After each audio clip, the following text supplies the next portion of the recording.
Types of matrices पढ़े थे, तो आज हम लोग उसी से रिलेटेड जो उसकी एक्सरसाइज 1.2 है आज हम वो करेंगे।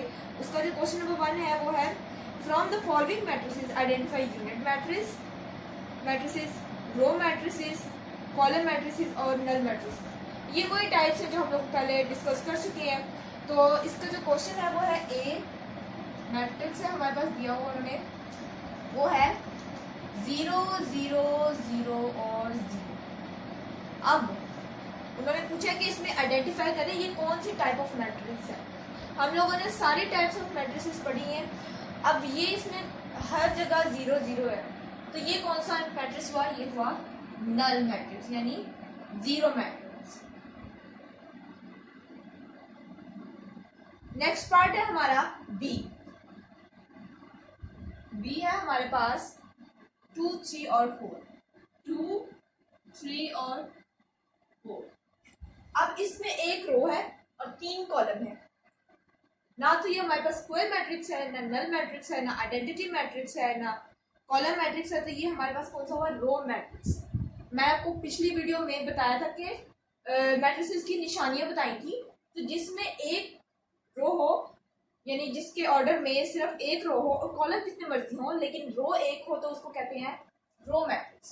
ये हमारे पास है रो मैट्रिक्स, ठीक है। नेक्स्ट पार्ट है हमारे पास सी। ये है 4 0 और 6, ठीक है। अब इसमें ऑर्डर देख लीजिए, 3 रोज है हमारे पास और 1 कॉलम है। तो मैंने आपको बताया था कि कॉलम मैट्रिक्स जो होता है उसमें सिर्फ एक कॉलम होता है, यानी इसमें एक कॉलम है तो ये एक कॉलम मैट्रिक्स होता है। हम यहाँ पे लिख लेते हैं कि ये है कॉलम मैट्रिक्स। अब नंबर डी पार्ट है हमारे पास, डी पार्ट है हमारे पास 1 0 0 1। अब इसमें हम लोग देख लेते हैं कि ये डायगोनल है, ठीक है। अब ये डायगोनल मैट्रिक्स नहीं है, ना ही ये स्केलर मैट्रिक्स है, यानी ये है आइडेंटिटी मैट्रिक्स। इसमें हमारे पास है 1 और 1, डायगोनल वाली शेप में हमारे पास 1 और 1 है, यानी आइडेंटिटी है, यूनिट है, एक है तो ये है यूनिट या फिर इसको आइडेंटिटी मैट्रिक्स कह सकते हैं। दोनों इसी के नाम, यूनिट मैट्रिक्स या आइडेंटिटी मैट्रिक्स। पार्ट कर लिए जिसमें ये देखा है हमने कि ये 1 है और ये 1 है, यानी कि ये एक यूनिट मैट्रिक्स है। यूनिट यानी 1 पर एक, तो यूनिट मैट्रिक्स है जिसमें हमारे पास 1 और 1 है, तो ये एक हमारे पास यूनिट मैट्रिक्स है। अगला हमारे पास पार्ट है ई वाला।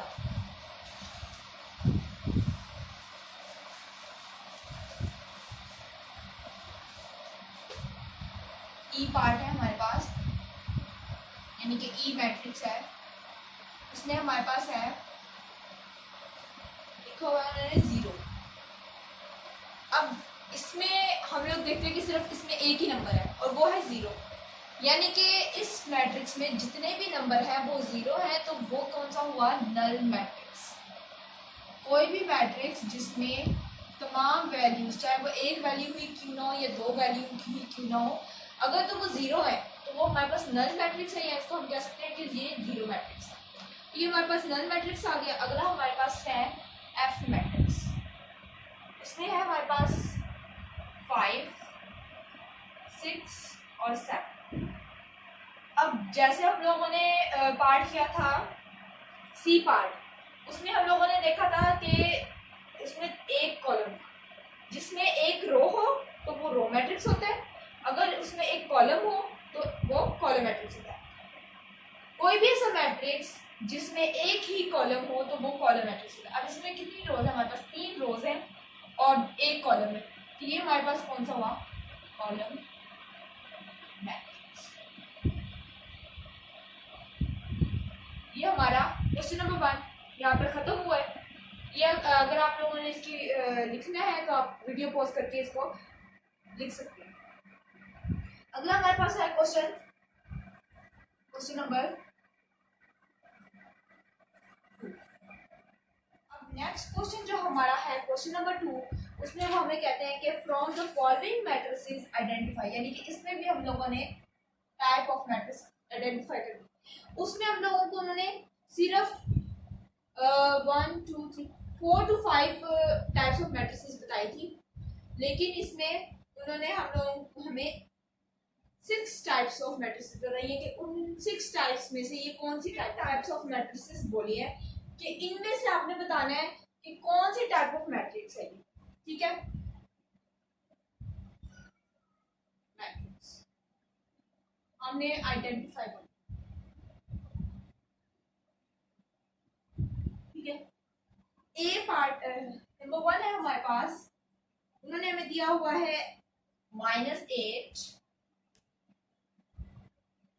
2 7, इसके बाद है हमारे पास 12 0 और 4, ठीक है।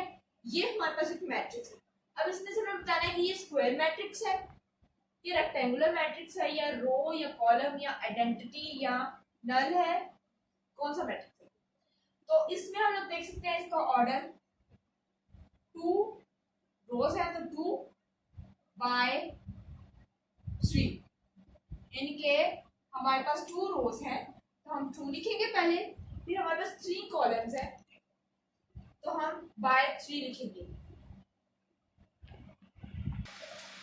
अब हम लोगों ने देखा कि क्वेश्चन नंबर 1 है हमारे, क्वेश्चन नंबर 2 है, उसका पार्ट 1 है, उसमें उन्होंने हमें ये मैट्रिक्स दिया हुआ था, उसका ऑर्डर हमने लिख लिया 2 by 3, यानी 2 रोज है और 3 कॉलम है, तो 2 by 3 का ऑर्डर है। अब हमने आइडेंटिफाई करना है कि ये स्क्वायर मैट्रिक्स है, रेक्टेंगुलर मैट्रिक्स है, या कौन सा मैट्रिक्स है। अब इसमें हम देखते हैं कि अगर ये 3 by 3 होता, अगर इसमें एक और रो होती 3 by 3 होता तो ये एक स्क्वायर होता, लेकिन इसका जो है ऑर्डर वो 2 by 3 है, यानी कि इसमें सेम नंबर ऑफ रोज और सेम नंबर ऑफ कॉलम एक जैसे नहीं है, उनकी अमाउंट एक जैसी नहीं है। ये है 2 रोज है और 3 कॉलम है, और इसकी शेप भी एक रेक्टेंगल जैसी है इस मैट्रिक्स की, तो ये हमारे पास आ गया रेक्टेंगुलर मैट्रिक्स, ठीक है। रेक्टेंगुलर मैट्रिक्स है हमारे पास। अब नंबर 2 पार्ट हम देख लेते हैं, उसमें है 3 0 और 1, 3 0 और 1। अब इसमें हम देखते हैं कि हमारे पास है एक कॉलम और 3 रोज है, हमारे पास एक कॉलम है और 3 रोज है हमारे पास। इसका ऑर्डर है 3 by 1। आप ऑर्डर लिखना चाहें तो लिख सकते हैं, नहीं लिखना तो ना भी लिखे, लेकिन मैं आपके आसानी के लिए बता रही हूँ कि 3 by 1 इसका ऑर्डर है, यानी कि इसमें एक कॉलम है, हमारे पास एक कॉलम है, जिसमें एक कॉलम होता है उसको कहते हैं हम कॉलम मैट्रिक्स। हम इसमें लिख देंगे कि ये एक कॉलम मैट्रिक्स है। अगर तो इसमें एक रो होती और कॉलम जितने मर्जी होते, एक रो होती तो वो होता रो मैट्रिक्स, लेकिन इसमें एक कॉलम है तो एक ये है, हो गया कॉलम मैट्रिक्स हमारा। अगला है हमारे पास नंबर 3 पार्ट 6, नंबर 3 6 है हमारे पास, -4 है, 2 है, 3 है और -2 है हमारे पास।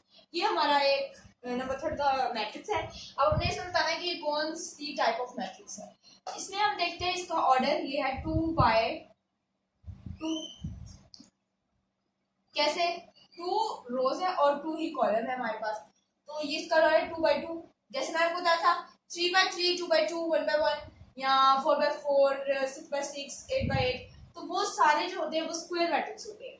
अब इसमें हमारे पास 2 by 2, यानी कि इसकी शेप भी स्क्वायर जैसी है और है भी ये 2 by 2, सेम नंबर ऑफ रोज है और सेम नंबर ऑफ कॉलम है, तो ये हमारा हो गया स्क्वायर मैट्रिक्स, ठीक है। नंबर 1 में हमारे पास था रेक्टेंगुलर मैट्रिक्स, वो कैसे, उसका ऑर्डर इससे बिल्कुल अपोजिट था। उसका ऑर्डर था हमारे पास 2 by 3 था, ठीक है। मैंने आपको बताया था कि अगर 3 by 3 होता तो वो स्क्वायर मैट्रिक्स होता, लेकिन वो रेक्टेंगुलर मैट्रिक्स, क्योंकि उसके जो नंबर ऑफ कॉलम और नंबर ऑफ रोज इक्वल नहीं थे। अब हम कर लेते हैं अपना 4th। अच्छा, अब हम लोगों ने नंबर 1, नंबर 2 और नंबर 3 कर लिए हैं। अब हम नंबर 4 पर देखते हैं, उसमें है हमारे पास 1 0 0 और 1। अब इसको देख के ही हमें पता चल रहा है कि ये एक आइडेंटिटी मैट्रिक्स है। वो क्यों है? क्योंकि इसमें 1 है और आइडेंटिटी मानी यूनिट मानी एक 1। तो ये हमारे पास एक आइडेंटिटी मैट्रिक्स है। अब आइडेंटिटी मैट्रिक्स भी है, लेकिन ये हमारे पास स्क्वायर मैट्रिक्स भी है। हम लोग को उन्होंने ये नहीं कहा कि सिर्फ एक ही टाइप बताएं। ये जो है 2 टाइप ऑफ मैट्रिक्स है, एक ये स्क्वायर मैट्रिक्स है और दूसरा नंबर ये कि ये एक हमारे पास आइडेंटिटी मैट्रिक्स है। हम लोग यहाँ लिख देते हैं कि ये हमारे पास स्क्वायर मैट्रिक्स है।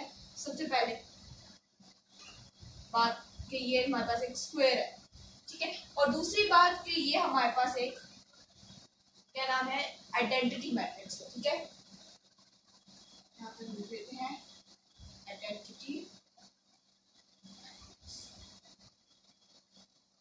ये जो है ये दोनों मैट्रिक्स हैं स्क्वायर मैट्रिक्स, क्योंकि इसका ऑर्डर है 2/2, ठीक है। इसका ऑर्डर है 2 रोज और 2 कॉलम, तो ये इसका ऑर्डर है 2/2। जैसे हमने इसमें देखा कि 2/2 का ऑर्डर हो, ये 3/3 का ऑर्डर है, या 1/1 का ऑर्डर हो, सेम नंबर ऑफ रोज और सेम नंबर ऑफ कॉलम हो तो वो स्क्वायर मैट्रिक्स होता है। इसी तरह इसका भी सेम नंबर ऑफ रोज और सेम नंबर ऑफ कॉलम थे, तो ये भी हमारे पास स्क्वायर मैट्रिक्स आ गया। और इसके साथ हमारे पास ये आइडेंटिटी मैट्रिक्स भी है, क्योंकि इसमें 1 है, डायगोनल शेप में हमारे पास 1 है, नॉन जीरो नंबर। अगला हमारे पास है 5th पार्ट। हम लोगों ने इसके तकरीबन 4 पार्ट कर लिए हैं, अब हम इसका 5वां पार्ट देखते हैं। उसमें हमारे पास उन्होंने दिया हुआ 1 2 3 4 5 6 1 2 3 4 5 और 6। अब ये इसको देखते हैं, ये कौन सी शेप है, ये है रेक्टेंगुलर शेप। और इसका ऑर्डर भी देख लेते हैं कि इसका ऑर्डर है 3/1 सॉरी 2 3/2। ए पार्ट में हमने देखा था उसका ऑर्डर था 2/3। अब ये तो बात सेम हो गई कि अगर हम इसको इस तरह लिखें तो 2/3 आएगा, अगर हम इसको खड़ा कर रहे हैं तो ये 3/2 इसका ऑर्डर आएगा, ठीक है। ए पार्ट में जो था 2/3 वो था रेक्टेंगुलर मैट्रिक्स। इसी तरह ये 3/2 है तो ये है रेक्टेंगुलर मैट्रिक्स।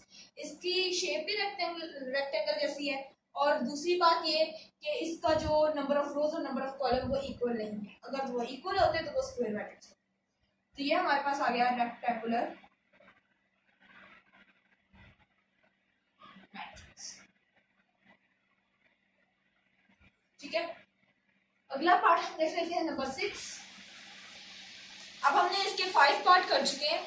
नंबर 6 पार्ट है हमारे पास 3 10 और -1। इस मैट्रिक्स में हम देख लेते हैं कि हमारे पास एक रो है, जिसमें भी एक रो हो वो होता है रो मैट्रिक्स।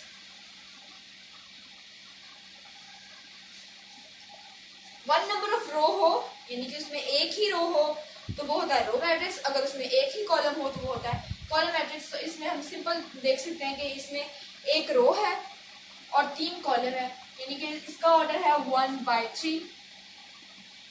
ऑर्डर मैंने आपको पहले बताया कि जरूरी नहीं है कि आप ऑर्डर लिखें, लेकिन अगर आप लिख लें तो आपकी अंडरस्टैंडिंग में इजाफा हो जाएगा। तो ये हम देख सकते हैं इसमें एक ही रो है, तो ये है हमारे पास रो मैट्रिक्स। अगर तो इसमें एक कॉलम होता तो वो होता कॉलम मैट्रिक्स, ठीक है। अगला पार्ट है हमारे पास नंबर 7।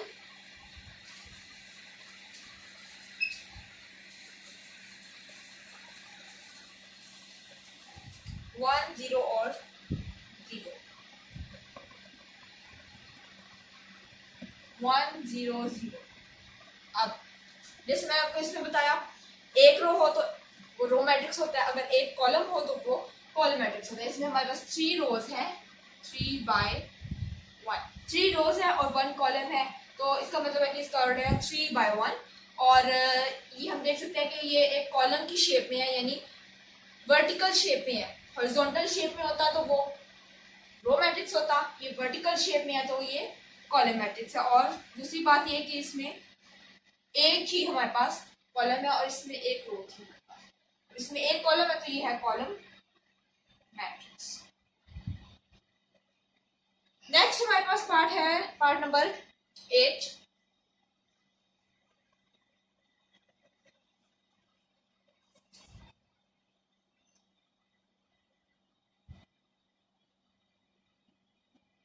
इसमें हमारे पास है 1 2 3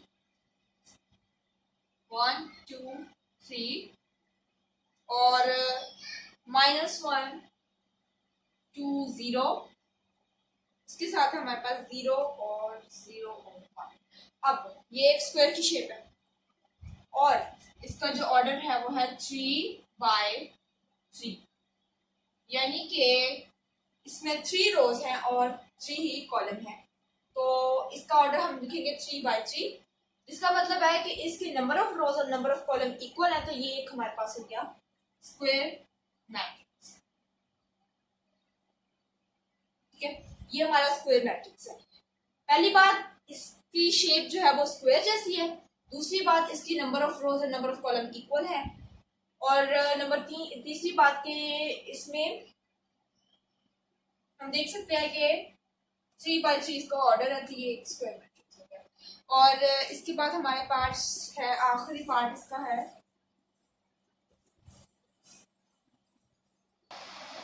अब हम लोगों ने इसका ये पार्ट सॉल्व किया। इसमें हम लोगों ने देखा कि एक स्क्वायर मैट्रिक्स है, इसकी शेप भी स्क्वायर जैसी और इसका ऑर्डर भी 3 by 3 है।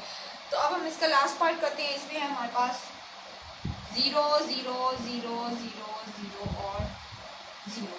अब इसमें हम लोगों ने बताना है कि ये कौन सा मैट्रिक्स है। जैसे मैं आपको बताया पहले कि ज़रूरी नहीं है कि सिर्फ एक ही टाइप ऑफ मैट्रिक्स हो, इसमें 2 टाइप्स ऑफ मैट्रिक्स या 3 टाइप्स ऑफ मैट्रिक्स भी आ सकते हैं। अब इसमें हम देखते हैं कि ये एक रेक्टेंगुलर मैट्रिक्स है, ये एक रेक्टेंगल की शेप है, इसका ऑर्डर है 3 by 2, यानी कि नंबर ऑफ रोज और नंबर ऑफ कॉलम एक जैसे नहीं है, तो ये एक रेक्टेंगुलर मैट्रिक्स है। और हमें यहाँ लिखते हैं रेक्टेंगुलर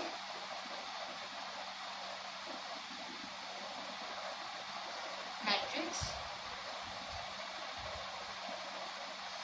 रेक्टेंगुलर मैट्रिक्स होने के साथ साथ इसमें तमाम जो इसकी एंट्रीज हैं, तमाम जो इसमें वैल्यूज हैं वो हैं 0।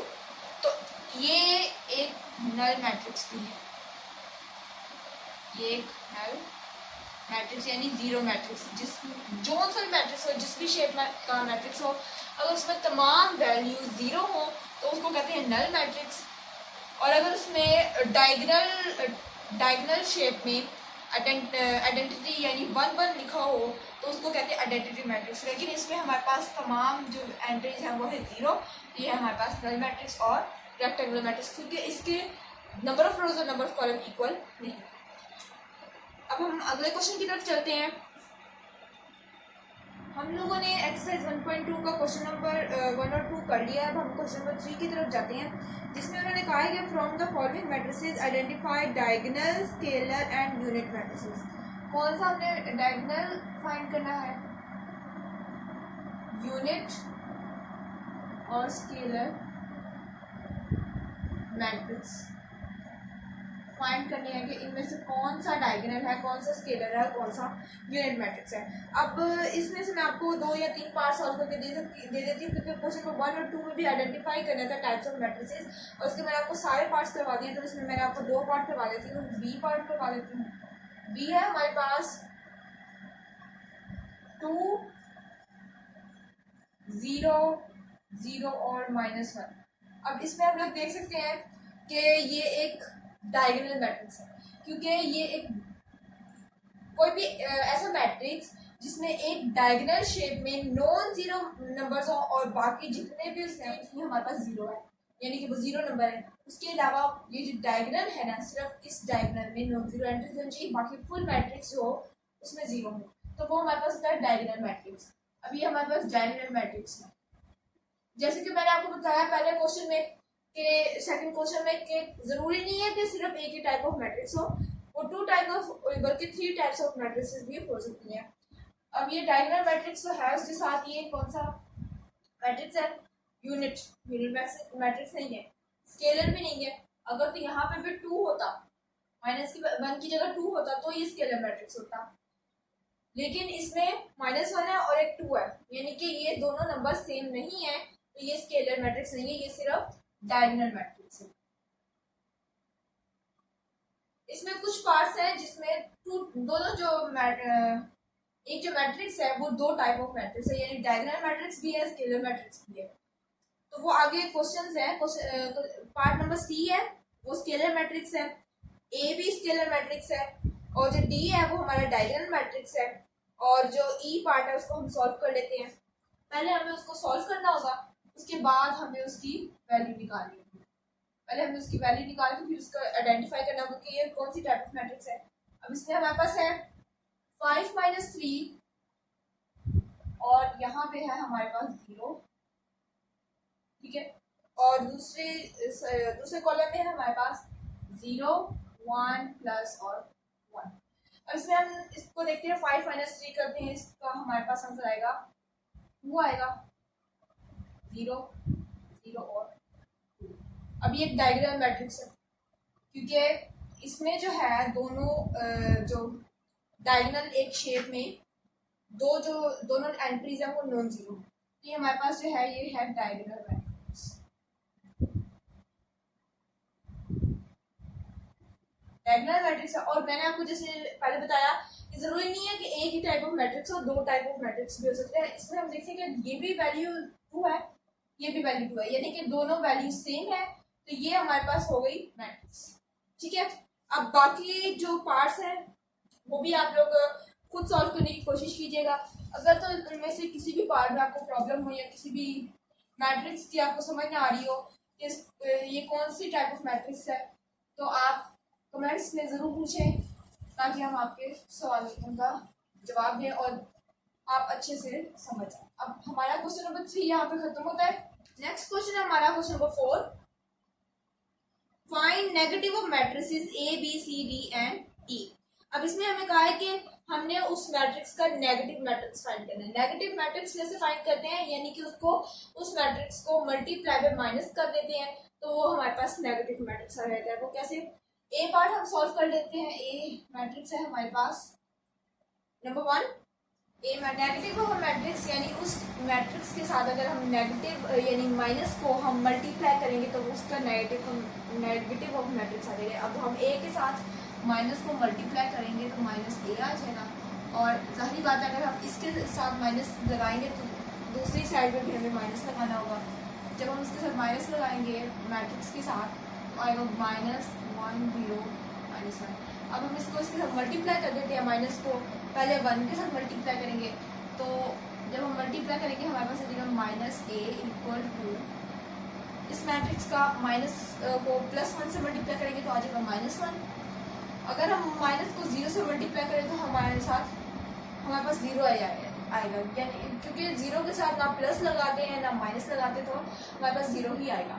और अगर हम माइनस को माइनस से मल्टीप्लाई करें तो +1 आएगा। ये हमारा नेगेटिव ऑफ मैट्रिक्स है, ये आ गया। इसी तरह आप बी पार्ट भी इसका सॉल्व कर सकते हैं, सी भी। मैं आपके लिए डी पार्ट सॉल्व कर देती हूँ, बाकी आप एज अ होमवर्क इसको सॉल्व करें। अगर तो आपको ना कोई पार्ट सॉल्व करना आए तो आप कमेंट्स में पूछ सकते हो, मैं कोशिश करूँगी कि अगली वीडियो में उसको सॉल्व कर दूँ। हम पार्ट डी करते हैं, उसमें है -3, 2, -4 और 5। अब इसका जब हम नेगेटिव पावर मैट्रिक्स फाइंड करेंगे तो हम डी के साथ भी माइनस लगाएंगे और इस मैट्रिक्स के साथ भी माइनस लगाएंगे। जब हम इसके माइनस लगाएंगे तो -d आ जाएगा और इधर आ जाएगा -3, 2, 4 और 5। अब माइनस को इस फुल ब्रैकेट के साथ मल्टीप्लाई करेंगे तो हमारे पास आंसर आएगा -d = माइनस मल्टीप्लाई करेंगे तो वो आ जाएगा हमारे पास +3 आ जाएगा। और जब हम माइनस को +2 के साथ मल्टीप्लाई करेंगे तो हमारे पास आ जाएगा -2। और जब हम उसको -4 के साथ मल्टीप्लाई करेंगे तो हमारे पास +4 आ जाएगा। जब हम माइनस को +5 के साथ मल्टीप्लाई करेंगे यानी माइनस प्लस माइनस आ जाएगा, हमारे पास -5 आ जाएगा। ये हमारे पास डी मैट्रिक्स डी का नेगेटिव ऑफ मैट्रिक्स आ गया है। इसी तरह पार्ट ई बी सी के सेम है, बस -5 जो है उसको आपने प्लस कर देना है और बाकी सब के साथ माइनस आपने लगा देना है। तो यानी हम नेगेटिव और मैट्रिक्स में सबसे इजी बात ये आपने समझ लेनी है कि अगर आपको ये समझना है कि मल्टीप्लाई कैसे करते हैं तो आप ये लिख दें कि जौन सा वैल्यू प्लस होगी उसके साथ माइनस और जौन सी वैल्यू माइनस होगी उसके साथ प्लस लगा दें, तो वो भी इसका नेगेटिव और मैट्रिक्स ही आ जाएगा। अगला क्वेश्चन है हमारे पास क्वेश्चन नंबर 5 है। Find the transpose of each of the following. Matrices. इसमें हमने इसका ट्रांसपोज फाइंड करना है। ट्रांसपोज क्या होता है? इसमें हमने ट्रांसपोज फाइंड करना है। ट्रांसपोज मैंने आपको बताया कि ट्रांसपोज ट्रांसपोर्ट वर्ड से निकला है, जिसका मतलब है एक जगह से दूसरी जगह लेके जाना, एक जगह से दूसरी जगह लेके जाना। इसमें मैट्रिक्स का क्या ताल्लुक है कि मैट्रिक्स में ट्रांसपोज कैसे किया जाए? तो जो कॉलम होंगे उनको रोज में तब्दील कर देना, वो होता है ट्रांसपोज ऑफ अ मैट्रिक्स। अगर हम कॉलम को रोज में तब्दील कर देंगे तो वो हमारी ट्रांसपोज ऑफ अ मैट्रिक्स हो जाएगी। अब हम इसमें पार्ट बी देख लेते हैं। ए बहुत ही सिंपल है, वो एक कॉलम मैट्रिक्स है। तो वो मैं आपको जैसे बताया कि कॉलम को रो में तब्दील कर देंगे। अगर हमारे पास कोई रो मैट्रिक्स दी हो, जैसे कि हमारे पास पार्ट बी है, वो एक रो मैट्रिक्स है जिसमें वैल्यूज हैं 5, 1 और -6 है। अब ये एक रो मैट्रिक्स है। अब हमने देखा कि कॉलम को रो में तब्दील करेंगे, अगर तो हमारे पास रो मैट्रिक्स हो तो उसको कॉलम में तब्दील कर देंगे। जैसे अगर ये हमारे पास रो है, उसको हम कॉलम में चेंज कर देंगे। रो को कॉलम में चेंज करें या कॉलम को रो में चेंज करें, आंसर हमारा सेम ही आएगा। तो दोनों को कोई भी एक आप तरीका यूज कर लें तो वो ट्रांसपोज हो जाएगा हमारा मैट्रिक्स। अब हम इसको ट्रांसपोज कर लेते हैं। 5 यहाँ पे आ जाएगा, 1 यहाँ पे आ जाएगा, -6 यहाँ पे आ जाएगा। यानी कि ये लेटा हुआ था, इसको हमने खड़ा कर दिया है, यानी कि रो को हमने कॉलम बना दिया है, तो वो हमारा ट्रांसपोज ऑफ आर मैट्रिक्स हो जाएगा। बी का ट्रांसपोज आ जाएगा हमारे पास। और इसके ऊपर आपने लाजिम ये टी साइन जरूर लगाना है ताकि पता चले कि ये बी का ट्रांसपोज लग गया। इसके बाद हम लोग पार्ट इसका कर लेते हैं, ई पार्ट कर लेते हैं। अब इस ए पार्ट में हमें उन्होंने कॉलम दिया हुआ है, तो उसको हम रो में चेंज कर देंगे, यानी वो खड़ा हुआ है तो उसको हम ऐसे लिटा देंगे।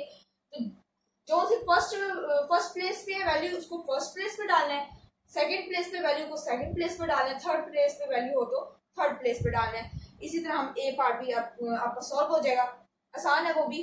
हम ई पार्ट कर लेते हैं इसका, ई मैट्रिक्स। इसमें हमारे पास है 2, 3, -4 और 5, 2, 3, -4 और 5। अब ये है हमारा एक स्क्वायर मैट्रिक्स। स्क्वायर मैट्रिक्स को चेंज करना, ट्रांसपोज करना, उसका बहुत ही आसान तरीका है इसका। जैसे अब ये ई है हमारे पास, इसका ट्रांसपोज हम लेंगे तो हमारे पास आ जाएगा। अब ये रो है, इसको खड़ा कर देंगे कॉलम बनाने के, यानी 2 लिख देंगे यहाँ पे फर्स्ट प्लेस पे। कॉलम की रो की फर्स्ट प्लेस पे 2 है तो कॉलम की फर्स्ट प्लेस पे 2 आ जाएगा। सेकंड प्लेस पे 3 है तो वो सेकंड प्लेस पे आ जाएगा, इस कॉलम की सेकंड प्लेस पे आ जाएगा। यानी कि मैट्रिक्स की सेकंड प्लेस पे नहीं डालना आपने, कॉलम की सेकंड प्लेस पे डालना, ठीक है। इसी तरह हमारे पास ये रो है, इसमें हमारे पास -4 और 5 है, इस तरह लेटे हुए इसको हम इस तरह खड़ा कर देंगे। तो ये फर्स्ट प्लेस पे, रो की फर्स्ट प्लेस पे ये है, तो कॉलम की फर्स्ट प्लेस पे भी यही नंबर आएगा। अब इस रो की सेकंड प्लेस पे 5 है, तो सेकंड कॉलम की सेकंड प्लेस पे हम 5 लिख देंगे। ये हमारा आ गया ट्रांसपोज ऑफ ई मैट्रिक्स। अब लास्ट को हमारा क्वेश्चन है, क्वेश्चन नंबर 6, वो भी निहायत आसान है। उसमें हमारे पास है, उन्होंने हमें कहा है कि वेरीफाई दैट, क्वेश्चन नंबर 6 है, उन्होंने कहा है verify that if a matrix is equal to, यानी उन्होंने हमें ए मैट्रिक्स दिया हुआ है, ए की वैल्यू दी हुई है 1, 0, 2 और 1, ये हमारे पास ए मैट्रिक्स दिया हुआ है, और बी मैट्रिक्स हमें दिया हुआ है उन्होंने 1, 2, 1, 0, ये हमारे पास बी मैट्रिक्स दिया हुआ है, ठीक है। अब उन्होंने हमें फर्स्ट पार्ट में बताया हुआ है कि हम लोगों ने वेरीफाई करना है, यानी हम लोगों ने उसको तलाश करना है कि ये इसके इक्वल है, यानी ए ट्रांसपोज का जो हम ट्रांसपोज लेंगे। पहले हम लोगों को सिर्फ ए का ट्रांसपोज लेना होता था, अब उन्होंने कहा कि ए का ट्रांसपोज लेके फिर दोबारा जो वैल्यू आएगी उसका ट्रांसपोज लें, तो क्या वो ए के इक्वल होगा, ये हम लोगों ने फाइंड करना है कि ये इसके इक्वल होगा या नहीं होगा। तो हम कैसे करेंगे फाइंड, इसका बहुत आसान तरीका है। मैं ये रेस कर लेती हूँ ताकि हम लोग आसानी से इसको सॉल्व करने के लिए काफ़ी जगह चाहिए, इसलिए मैं इसको रेस कर देती हूँ। इसका मैं आपको करवा देती हूँ, बी पार्ट करवा देती हूँ। अगर आप ए पार्ट करें तो उसमें ए की वैल्यूज डाल दें, और अगर बी का पार्ट करें उसमें बी की वैल्यूज डाल दें। जिस तरह कि इसमें हमने बताया कि बी के ट्रांसपोज का ट्रांसपोज लेना है और क्या वो बी के इक्वल है। अब उन्होंने हमें यहाँ पे भी बी दिया हुआ है, यहाँ पे भी बी दिया हुआ है, उन्होंने हमें बी मैट्रिक्स की वैल्यू भी बताई है। हम उसकी वैल्यू भी लिख लेते हैं कि अगर हमारे पास बी है, बी इक्वल टू हमारे पास है 1 2 1 0, 1 2 1 0। अब ये हमारे पास बी है, ठीक है। इसको हम लोगों ने पहले ट्रांसपोज लेना है। जब हम इसका ट्रांसपोज लेंगे हमारे पास आएगा, रो को कॉलम में चेंज कर देंगे, 1 1 आ जाएगा फर्स्ट प्लेस पे और ये सेकंड प्लेस पे आ जाएगा।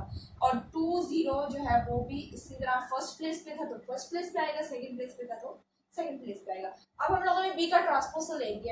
अब बी के ट्रांसपोज का ये हमारे पास वैल्यू आ गई है। अब हमें इसका भी ट्रांसपोज लेना है, तो वो हम किस तरह लेंगे, यहाँ पे ले लेते हैं बी का ट्रांसपोज था उसका हमने ट्रांसपोज लिया, यानी इस वैल्यू का भी ट्रांसपोज ले लेना है। जब हम उसका ट्रांसपोज लेंगे क्या आएगा कि 1 और 2 ये एक रो है, उसको हम कॉलम में लिख देंगे, यानी 1 यहाँ पे आ जाएगा और सेकंड प्लेस पे 2 था तो इस कॉलम की भी सेकंड प्लेस पे 2 आ जाएगा।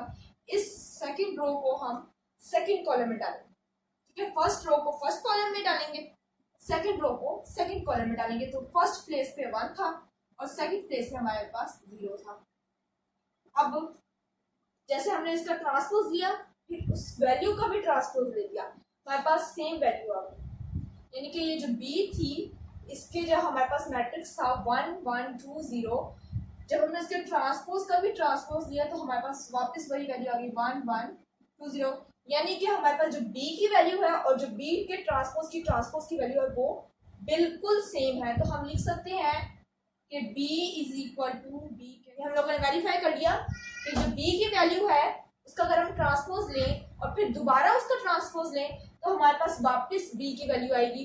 तो उन्होंने हमें क्या देना है कि यस इट इज ट्रू। फिर अगर दोबारा उसको ट्रांसपोज लें तो फिर हमारे पास वही वैल्यू b आएगी, तो ये हम कहेंगे यस इट इज। ओके, ये आज की हमारी एक्सरसाइज 1.2 यहीं पे कंप्लीट होती है।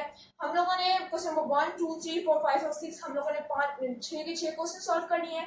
और इसका जो क्वेश्चन नंबर 6 का जो ए पार्ट है यानी 1 पार्ट है उसमें ए यहाँ पे लिख देना है और यहाँ पे भी ए, यानी कि इस बी की जगह ए की वैल्यू आपने लगा देनी है और उसके फिर ट्रांसपोज का ट्रांसपोज करना है। उसका भी यही यस ही आएगा आंसर कि उसकी भी वैल्यू वो भी इज इक्वल टू है।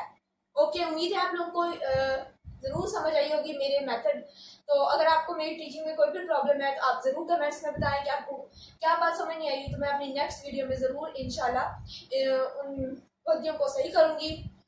मिलते हैं नेक्स्ट वीडियो में, तब तक के लिए अल्लाह।